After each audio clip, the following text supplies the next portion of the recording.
Hello students, आज के इस वीडियो लेक्चर में हम सॉल्वेंट एंड इंसॉल्वेंट का मीनिंग क्या होता है बुक कीपिंग में एंड अकाउंटिंग ईयर क्या होता है वो कवर अप करेंगे।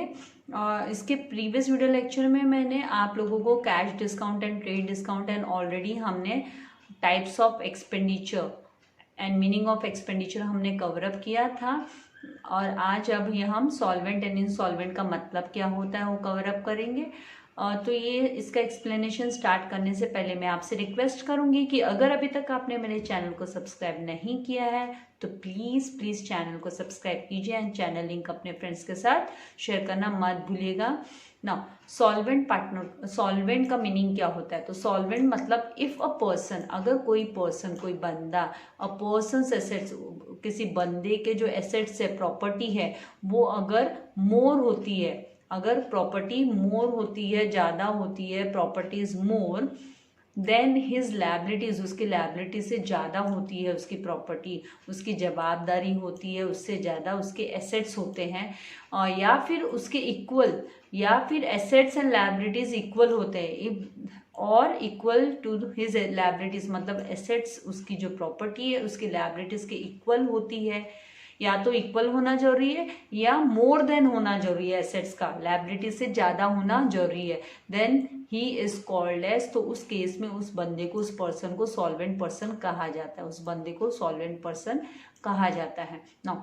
सॉल्वेंट पर्सन कौन होता है? तो solvent person is a financially sound, हम अदर वर्ड्स में बोल सकते हैं वो फाइनेंशियली साउंड है, मतलब वो कैपेबल है, उसके पास है ना,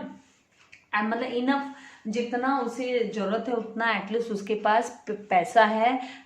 फंड है कि वो अपने जितने भी डेब्ट्स है, उसकी जितना भी लोन हुआ या किसी से उधार लिया है, तो वो अपना डेब्ट है ना वो पे ऑफ कर सके, इतनी उसकी पोजीशन, फाइनेंशियल पोजीशन एटलीस्ट इतनी स्ट्रांग तो होती है। तो यहाँ पर solvent person is a financial sound and is in a position, और वो उस स्थिति में होता है, उस पोजीशन में होता है to pay of all his debts, तो उसका जितना भी उधार है या किसी से उसने उधार लिया है या लोन लिया है वो उसको पेमेंट कर सके, रीपेमेंट कर सके, पे ऑफ कर सके, अपनी जवाबदारी को वो कम कर सके, लायबिलिटीज को वो कम कर सके। तो यहाँ पर एग्जाम्पल भी दिया हुआ है कि example a person's total assets, अगर किसी पर्सन का जो total assets have been calculated at calculated to ₹50 lakh, अगर किसी बंदे का जो एसेट्स है वो 50 लाख रुपए का वैल्यूएशन निकाला, कैलकुलेशन निकाला कि हाँ 50 लाख रुपए का उसका किसी बंदे का एसेट्स है, एंड हिज टोटल डेब्ट्स, और उसका जो टोटल डेब्ट्स है उसको मतलब जो पेमेंट करना है, उधार का हुआ, क्रेडिटर्स हुआ, बैंक से लोन लिया है, तो उसका जो टोटल डेब्ट्स है वर ₹30 लाख, और उसका टोटल डेब्ट्स अगर 30 लाख है, then since his position is sound, तो फिर हम बोलेंगे कि उसकी जो कैपेबिलिटी है, उसकी जो कैपेबिलिटी है रीपेमेंट करने की, उसके डेब्ट्स को क्लियर ऑफ करने का, पे ऑफ करने की उसकी कैपेबिलिटी है, वो अच्छी खासी है, वो आराम से पे ऑफ कर सकता है। किस वजह से? क्योंकि उसके जो एसेट्स है वो ज़्यादा है, उसके एसेट्स 50 लाख के हैं, तो वो मतलब आराम से रीपेमेंट कर सकता है अपने लोन अमाउंट का, अपने उधार का पैसा लिया हुआ या उधार में सामान खरीदा है तो उसका पेमेंट आराम से कर सकता है, since his position is sound and he is able to pay off his debts, therefore he is called as, तो फिर इस बंदे को हम सॉल्वेंट पर्सन बोलेंगे, उसको क्या बोलेंगे? सॉल्वेंट पर्सन बोलेंगे। तो ये बहुत इंपॉर्टेंट टर्म्स है अकाउंट्स में, आप लोगों को ये सारे टर्म्स आने चाहिए, क्योंकि आप लोगों को मीनिंग पता होगा कि भाई सॉल्वेंट क्या होता है, इंसॉल्वेंट क्या होता है, तो आप है ना आगे जब आप लोगों को प्रैक्टिकल प्रॉब्लम्स आएंगे तो फिर आप आराम से उसे सॉल्व कर सकते हो ना। सेकेंड टर्म है इसका अपोजिट, इंसॉल्वेंट, तो सॉल्वेंट का अपोजिट होता है इंसॉल्वेंट। तो यहाँ पे आपका इंग्लिश का एक ग्रामर भी हो गया, आपका एंटोनिम्स आपने सीख लिया कि सॉल्वेंट का अपोजिट इंसॉल्वेंट, राइट। तो यहाँ पर अ पर्सन,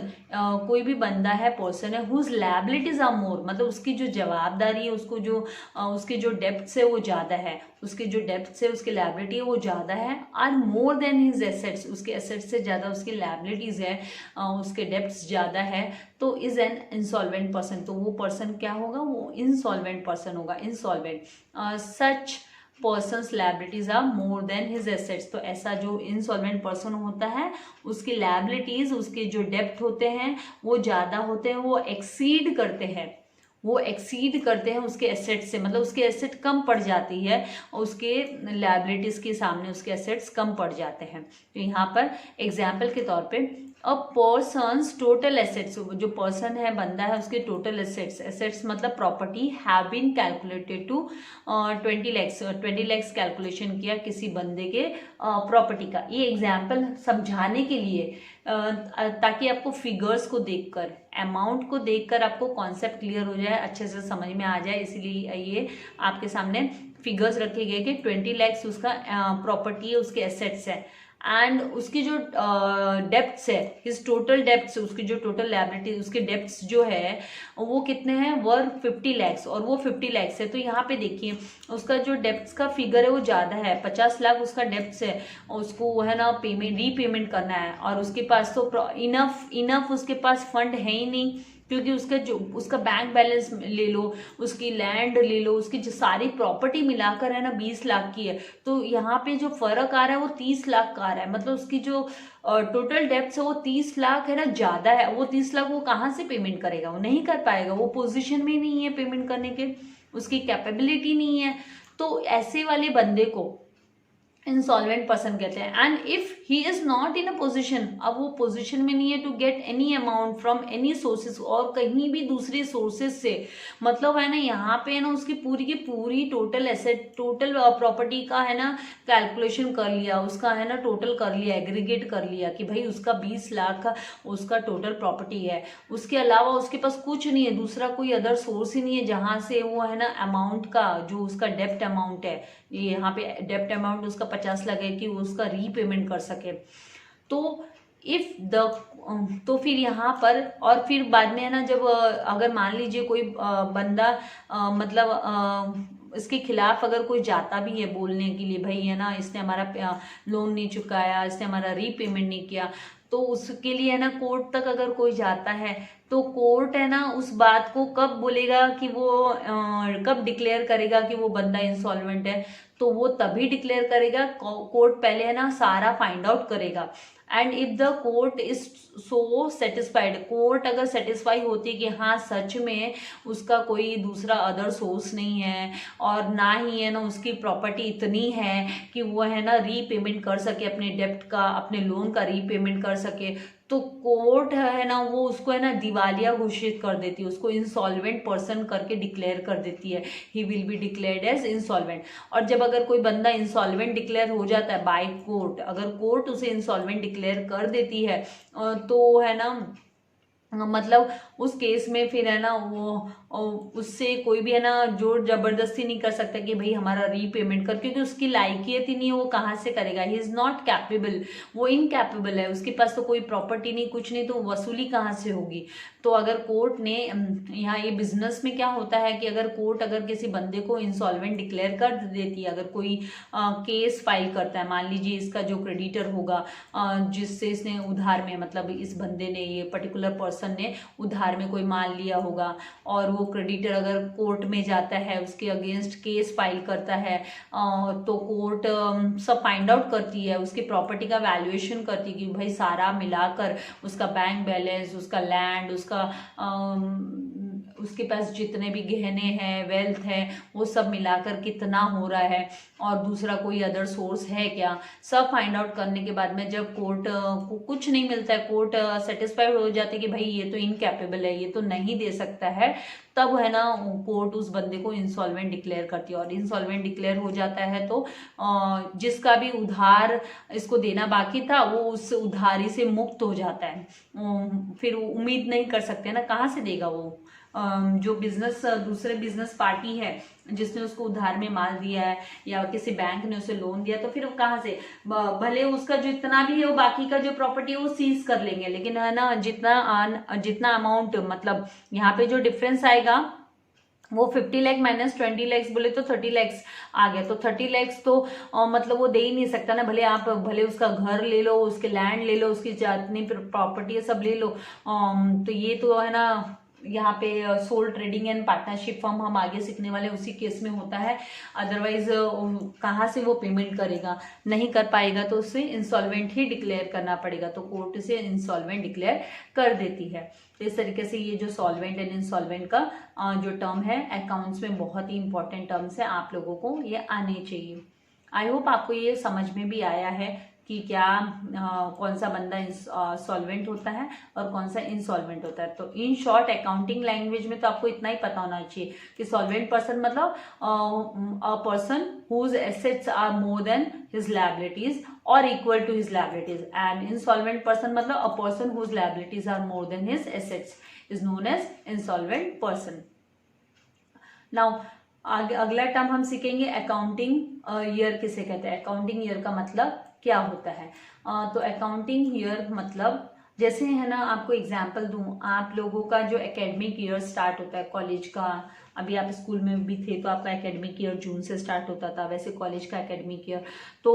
उसी तरीके से यहाँ पर है ना अकाउंट्स में भी अकाउंटिंग ईयर होता है। 12 महीना का टर्म होता है ना, 12 मंथ्स का, तो ये इनका अकाउंटिंग ईयर भी, फाइनेंशियल ईयर जो अकाउंटिंग ईयर है वो भी यहाँ पे अकाउंटिंग ईयर भी,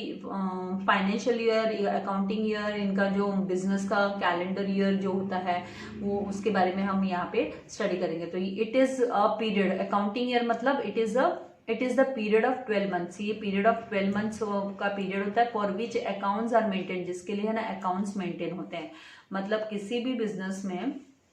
हम प्रॉफिट हुआ कि लॉस हुआ वो कब पता चलता है, जब उसका अकाउंटिंग ईयर कंप्लीट होता है और सारे के सारे बुक्स ऑफ अकाउंट्स क्लोज करता है कोई भी प्रोप्राइटर बिजनेसमैन। तो it is the period of 12 months for which accounts are maintain, जिसके लिए अकाउंट्स मेंटेन होते हैं and closed by the proprietor. और फिर बाद में सारे के सारे बुक्स, वही खाते, हिंदी में हम बोले तो वही खाते, वो जब क्लोज करता है वो फाइंड आउट करता है कि उसको कितना सेल उसने किया, उसने कितना रॉ मटेरियल परचेस किया, फिर उसके पीछे उसने प्रोडक्शन के पीछे उसका कॉस्टिंग क्या गया, फिर उसने सेल के टाइम में उसका कॉस्टिंग क्या गया, उसने क्या प्रॉफिट अर्न किया, उसके एक्सपेंसेस क्या हुए, उसकी इनकम कहाँ कहाँ से हुई। तो सारे के सारे है ना अकाउंट्स मेंटेन करना आप भी सीखने वाले हो। तो उन सबको वो फिर बाद में क्लोज करता है तो उसे पता चलता है कि वो कहाँ पे स्टैंड कर रहा है, उसका बिजनेस प्रॉफिट अर्न कर रहा है या लॉस कर रहा है। तो ये है ना 12 महीने का जो अकाउंटिंग ईयर है वो कंप्लीट करने के बाद ही पता चलता है। It is the period of 12 months for which the accounts are maintained and close by the proprietor.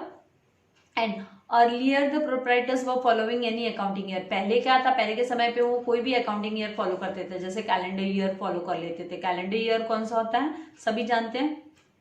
1 January to लेके 31 दिसंबर तक उसको हम कैलेंडर ईयर बोलते हैं। या फाइनेंशियल ईयर वो लोग यूज कर लेते थे, और any other year as per the tradition के हिसाब से वो लोग यूज कर लेते थे। जैसे ना हिंदू में है ना दिवाली, या फिर इसमें पारसी लोगों में पद्धति से न्यू ईयर स्टार्ट होता है, तो उस हिसाब से वो लोग है ना ट्रेडिशनल हिसाब से भी यूज कर लेते थे। लेकिन इनकम टैक्स के पर्पस के लिए फाइनेंशियल ईयर फॉलो करना पड़ता है इनकम टैक्स के पर्पस के लिए। But now the for income tax purpose के लिए एन अकाउंटिंग ईयर स्टार्ट्स, कोई भी जो अकाउंटिंग ईयर है वो 1 अप्रैल को स्टार्ट होता है। Accounting year starts from 1 April, it starts on 1 April and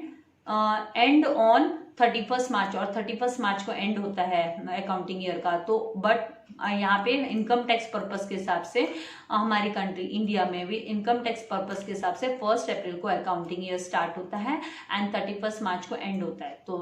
eight the end of accounting year, तो अकाउंटिंग ईयर के एंड में a proprietor has to prepare.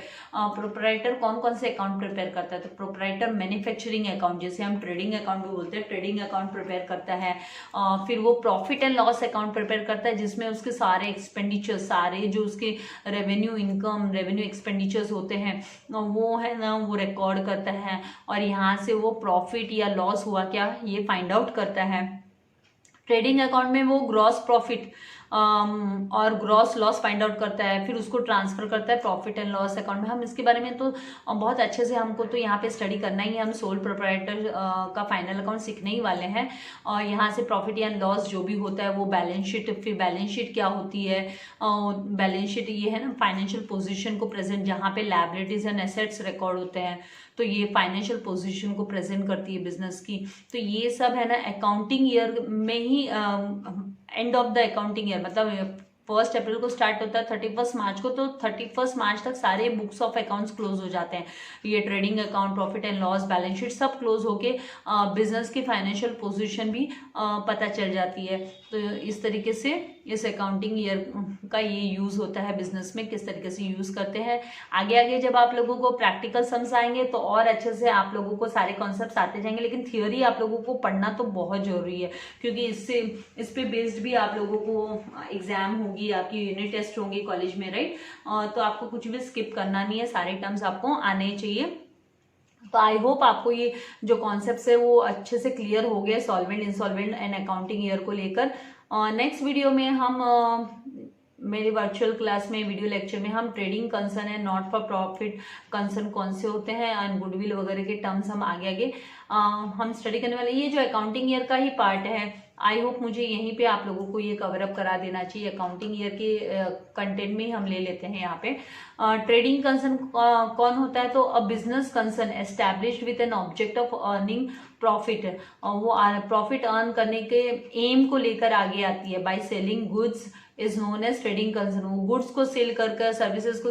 Goods को सेल कर कर वो है ना क्या करती है, गुड्स सेल करती है, बेचती है, सामान बेचती है और क्या करती है, वो प्रॉफिट अर्न करने का काम करते हैं। तो it is called as commercial organisation और प्रॉफिट मेकिंग ऑर्गेनाइजेशन। तो ऐसी वाली ऑर्गेनाइजेशन को हम कमर्शियल ऑर्गेनाइजेशन और प्रॉफिट मेकिंग बोलते हैं। और दूसरा होता है not for profit concern. Not for profit organisation word भी यूज होता है इसके लिए। इट इज एन ऑर्गेनाइजेशन, ये एक ऑर्गेनाइजेशन है not established for making profit, जो है ना प्रॉफिट अर्न करने के लिए नहीं बनाई जाती है, बट फॉर रेंडरिंग सर्विसेज। ये है ना सर्विस प्रोवाइड करती है, सोसाइटीज को सर्विस देती है, सेवा का काम करती है ये। सो एन ऑर्गेनाइजेशन में बी फॉर्म्ड फॉर, ये ऑर्गेनाइजेशन किस लिए फॉर्म होती है, for promoting a useful object. Useful object promote करने के लिए, लाइक आर्ट को प्रमोट करने के लिए रोटरी क्लब वगैरह है, आप लोगों ने नेम सुना होगा। Science, sports, culture, charity, profession etcetera, इन सबको प्रमोट करने के लिए नॉट फॉर प्रॉफिट कंसर्न्स है ना ये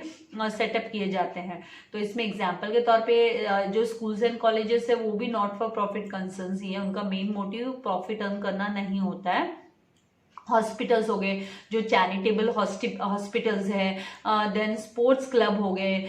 तो यहाँ पे ये सारे मतलब नॉट फॉर प्रॉफिट कंसर्न के पार्ट एग्जाम्पल्स हैं। तो आई होप आपको ये कॉन्सेप्ट समझ में आ गए हैं। नेक्स्ट वीडियो में हम गुडविल एंड प्रॉफिट और लॉस क्या है डिटेल में और इनके बारे में हम स्टडी करेंगे। तो तब तक के लिए आपको ये सब रिवाइज करके रखना है। एंड वीडियो अगर एक बार में नहीं समझ में आता है तो वीडियो को फिर से देखना है और अपने नोट्स भी प्रिपेयर करने हैं। Thank you very much.